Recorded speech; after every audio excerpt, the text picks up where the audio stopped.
नमस्कार, आप देख रहे हैं मगध लाइव और मैं हूं आपके साथ दीपक कुमार। इस वक्त मगध लाइव की टीम भारत के पड़ोसी देश नेपाल पहुंचा है और अभी हम नेपाल के धनुषा ज़िले में मौजूद हैं। अभी ये आश्रम है सतलोक आश्रम धनुषा, जहां पे संत रामपाल जी महाराज जी का आश्रम स्थित है और उनके आज अवतरण दिवस पर यहाँ एक विशेष 3 दिवसीय समागम रखा गया है। आप देख सकते हैं हज़ारों की संख्या में श्रद्धालु पहुँच रहे हैं। आज समागम का पहला दिन है और हम अभी यहाँ पे खड़े हैं जहाँ नामदान मंत्र दीक्षा स्थल है।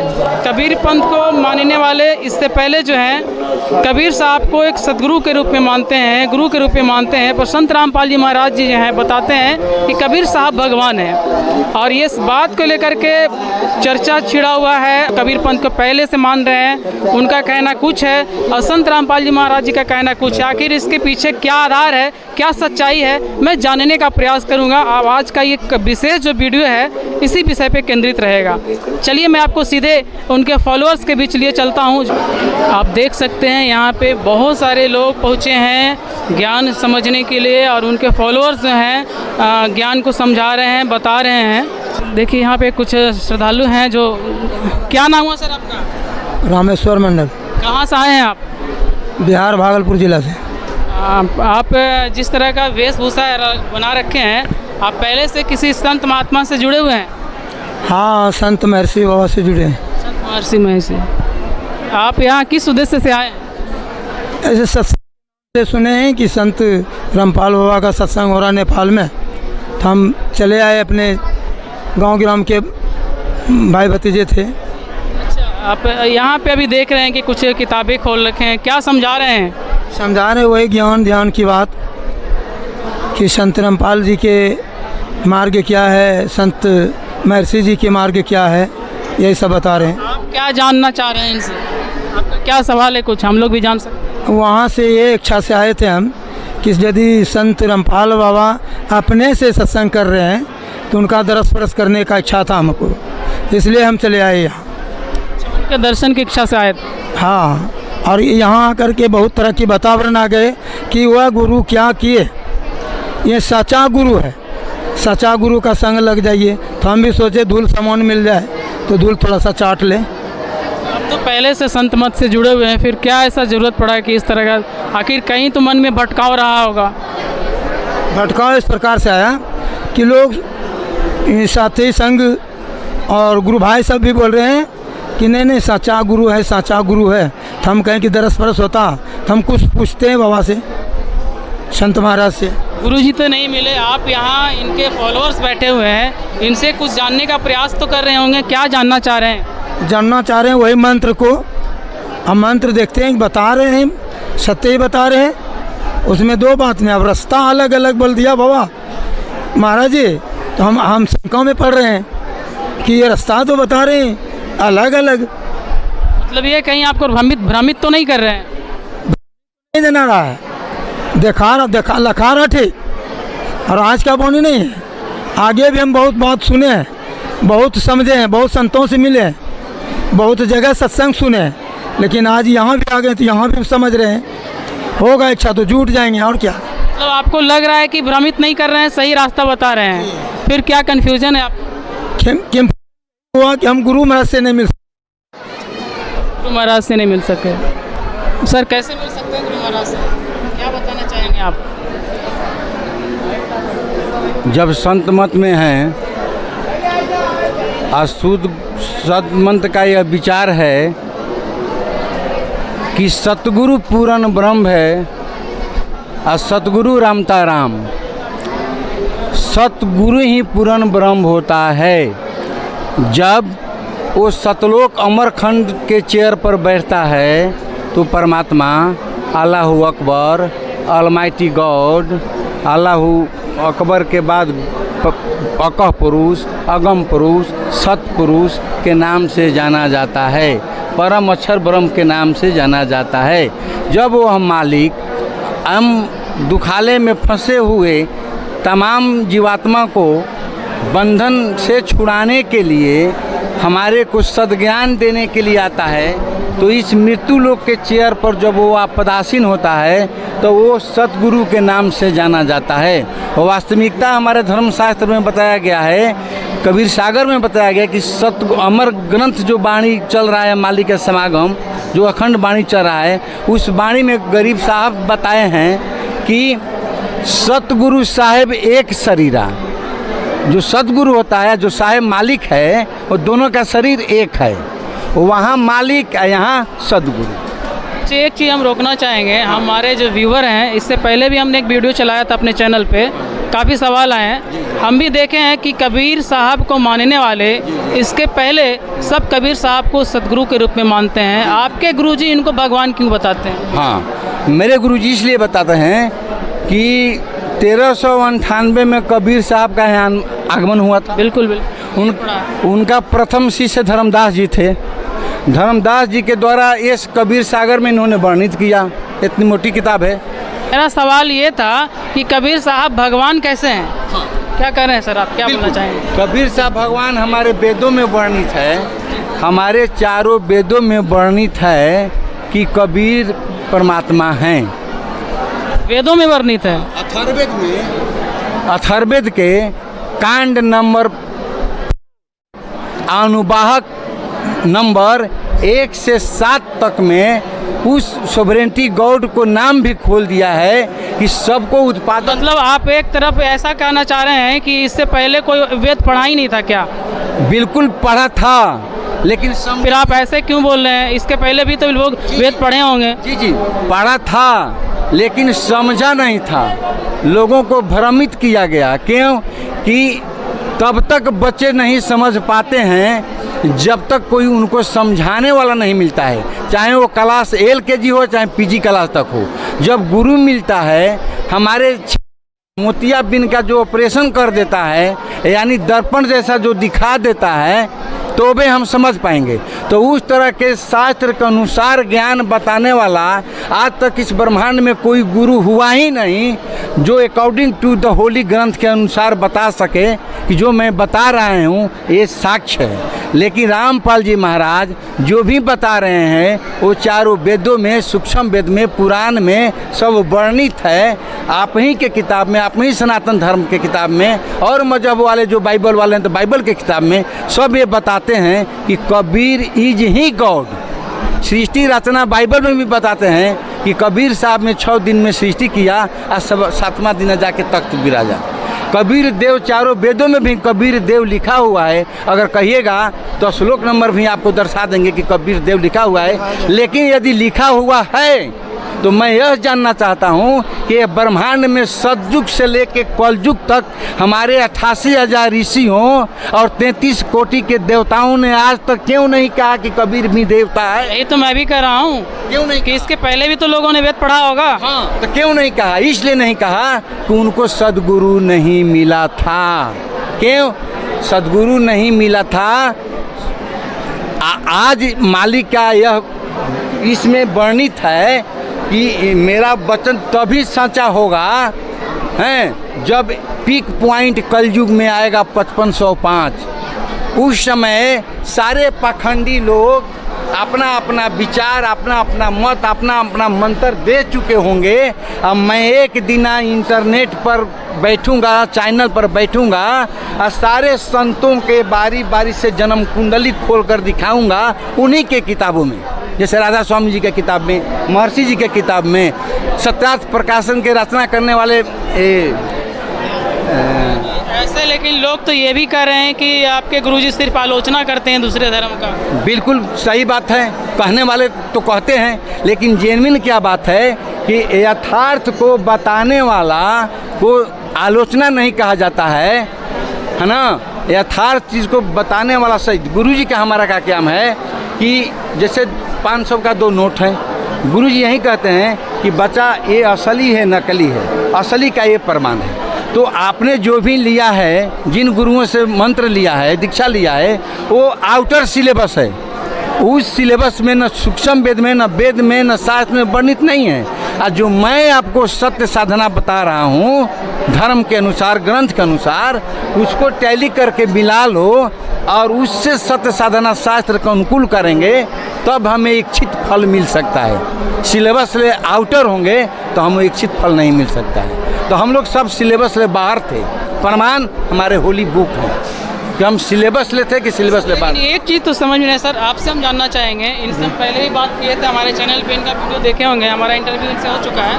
कबीर पंथ को मानने वाले कई पंथ हैं, सारे के सारे पंथ गलत कैसे हो सकते हैं? उन लोग क्यों नहीं कभी बताए कि कबीर साहब भगवान है? क्योंकि जब परमात्मा इस सृष्टि पे आ रहे थे उसी टाइम ज्योत निरंजन और कार ब्रह्म में चर्चा हुआ था, तो वहाँ क्लियर किया गया, इस ग्रंथ में लिखा है कबीर सागर में कि द्वादश पंथ काल फुरमाना, भूले जीव न जाए ठिकाना। यानी 12 पंथ जो होगा वो नाम तो उनका लेगा लेकिन यथार्थ भक्ति उनके पास नहीं होगी। और उसी का देन है कि आज पूरा ज्ञान इस तरह से उलझ गया है कि उसको बगैर सतगुरु का सुलझाया नहीं जा सकता। तो उस कबीर साहब की ही बाड़ी है कि नौमन सूत उलझिया ऋषि रहे झकमार, और सतगुरु ऐसे सुलझा दे उलझे ना दूजी बार। आज इस धरा पे जितना भी धर्म ग्रंथ था सबको इतना लोग उलझा दिए, फंसा दिए थे कि कोई कहता है कि इस्लाम धर्म बड़ा है, कोई कहता है हिंदू बड़ा है, कोई कहता है ईसाई बड़ा है, कोई कहता है सिख बड़ा है। लेकिन इस सब धर्म ग्रंथों का सार क्या है वो अगर जब आज वो सतगुरु जिनको उन्होंने बताया कि जब 55 से 5 बरस बीत जाएगा मैं अपना अंश पठाऊंगा, तो वो सतगुरु जब इस धरा पे आए तो आज सारे ग्रंथों को खोल के बता दिए, दिखा दिए कि चारों वेद, गीता, कुरान, बाइबल, गुरु ग्रंथ सब में एक ही मालिक का प्रमाण है और वो है कबीर। एक इनकी भविष्यवाणी था कि इतने सालों बाद ऐसा होगा। ये जब कबीर साहब आज से 600 बरस पहले जो आए थे 1398 में, उनसे जब चर्चा हुआ था धर्मदास जी का, तो कबीर साहब खुद बोले थे। क्या प्रमाण हमारे दर्शकों को आप दिखा सकते हैं? एकदम है, इसी में है, इस ग्रंथ में है।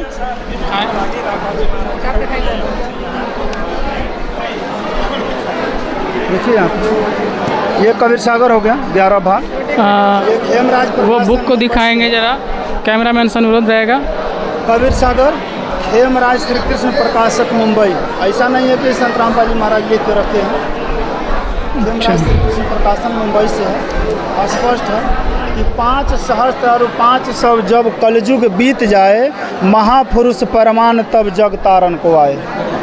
उस समय ये भी क्लियर किए हैं कि हिंदू तुर्क आदिक सब जेते जीव जहान, यानी हिंदू मुस्लिम सिख ईसाई जितने हैं, सत्य नाम के साख गही पावे पद निर्वाण, यानी सच्चा नाम के सहारे सभी कोई उस निर्माण पद को प्राप्त कर लेंगे जो सतलोक कहा गया है। यथा सरित गण आप ही मिले सिंधु में धाय, सत सुकृत के मध्य तिम ही सब ही पंथ समाय। यानी वो जो सत सुकृत का पंथ होगा उसमें सारे जितने पंथ है सब आके समा जाएंगे, जिस तरह से समुद्र में दरिया जाके समा जाती है। यहाँ सब स्पष्ट क्लियर कर दिए कि जब लगी पूरन होए नहीं ठीके को तिथि बार, कपट चातुरी तब ही ले स्वसम वेद निराधार, यानी कि जब समय पूरा नहीं होगा तब तक ले निराधार होगा। तो ये हमारे ग्रंथ है, इसमें और भी प्रमाणे हैं।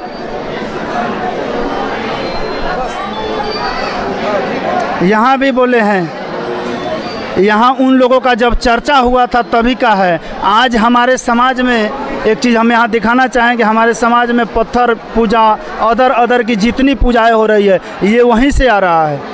यहाँ दोनों का जब चर्चा हुआ, ज्योत निरंजन ब्रह्म ने जब मांगे कि हमको कुछ दीजिए, परमात्मा ने दे दिए।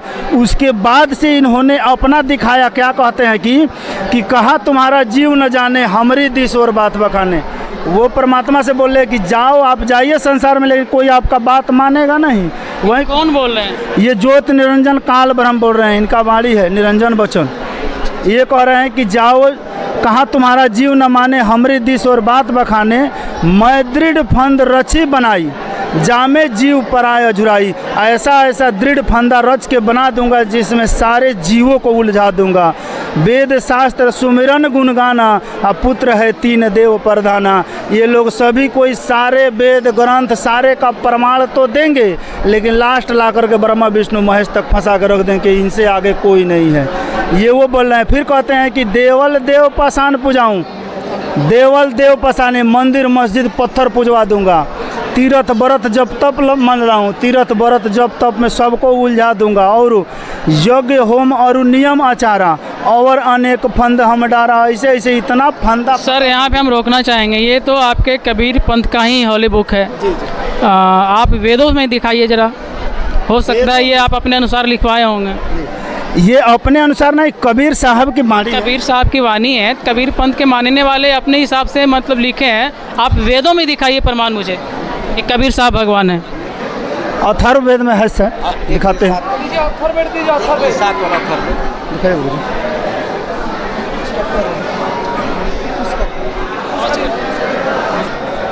चलिए अभी हमारे सामने ऋग्वेद आ गया है, चलिए इसमें आप प्रमाण दिखाएं कि कबीर साहब भगवान है।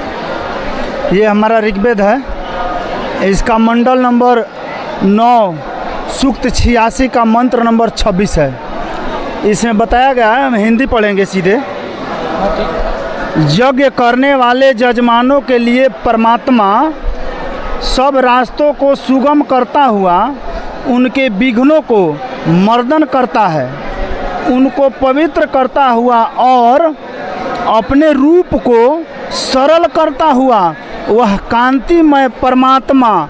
यहाँ कबीर तयो लिखा है, इसको अनुवाद में ये लोग कबीर लिखे हैं, इसको हम कबीर कहेंगे। परमात्मा कबीर सर्वज्ञ यानी सब कुछ जानने वाला, विद्युत के समान क्रीड़ा करता हुआ बरड़िए पुरुषों को प्राप्त होता है, वो परमात्मा कबीर। उसे कवि को कबीर क्यों कहेंगे? जी, इसका भी प्रमाण है, इसी वेद में प्रमाण है कि ये कवि जो अनुवाद किए हैं, यहाँ तो लिखा है कबीर तयो स्पष्ट, लेकिन कवि जो कहे हैं वो क्यों कहे हैं, इसी में बताया गया है। ऋग्वेद मंडल 9 का सूक्त 101 शुरू हो रहा है, इसमें एक मंत्र में अनुवाद किए हैं कि परमात्मा शब्द ब्रह्म का एकमात्र कारण है, इसलिए मुख्य करके उसी को बृहस्पति व वासचपति कहा जा सकता है। इसी अभिप्राय से परमात्मा के लिए बहुधा कवि शब्द आया है, यानी कवि भी परमात्मा को ही कहा गया है। इसी तात्पर्य से यहाँ परमात्मा को दीर्घजिह्वा कहा गया है। पवित्र ग्रंथ भाई हमारे पास है अथर्ववेद, क्या प्रमाणित करना चाहेंगे इसमें भी लिखा हुआ है क्या कबीर भगवान है? हाँ जी सत साहब, हमारे अथर्ववेद में प्रमाण मिलता है। अथर्ववेद के अनुवाहक नंबर 1 से 7 में यह परमात्मा के वर्णन किया गया है, जो हम लोग कहते हैं कि तमेव माता च पिता तमेव बंधु च सखा तमेव विद्या द्रविणम तमेव सर्वम मम देवदेव। वहीं अनुवाद 7 अनुवाहक में कह रहा है वेद में कि यो अथर्वाणम पितरम देवबंधु बृहस्पतिम नवसाद च गच्छात त्वं विश्वेशम जनिता यथा स कबीर देवो न दबायतम स्वध्वान। कह रहा है कि जो परमात्मा माता पिता का काम करता है, देवता के काम भी करता है, बंधु के भी समान है, बृहस्पति ज्ञानदाता भी है, गुरु भी हमारा गुरु का भी काम करता है। तो इन सारे कामों को करने वाला, साथ ही साथ विश्व जनिता यानी सर्व प्रभु उत्पादन करता, सबको सृष्टिहार कारण करता जो है, उस परमात्मा का नाम कबीर देव है। कबीर देव, उस परमात्मा का नाम कबीर देव है, जो वर्णित है, जो आज तक हमारे ऋषि मुनि महर्षियों के द्वारा नहीं बताया गया। तो आपने देखा, हमारा प्रयास था जानने का कि कहाँ पे प्रमाण है। ये सारे इनके फॉलोअर्स हैं, अपने प्रमाणों के साथ दिखाने का प्रयास किया कि कबीर साहिब इज़ भगवान, कबीर साहिब इज़ गॉड। इसके पहले जितने भी कबीर पंथ के मानने वाले अनुयायी हैं, फॉलोअर्स हैं, उनका कहना है कबीर साहब एक सदगुरु के रूप में आए थे, पर संत रामपाल जी महाराज जी अपने वेद और सारे वेदों शास्त्रों के अनुसार बता रहे हैं, साबित कर रहे हैं कि कबीर साहब इज़ भगवान। अब हमारे अपने दर्शकों पे छोड़ते हैं कि अपने बुद्धि और विवेक से फैसला लें कि सही क्या और गलत क्या है। धन्यवाद।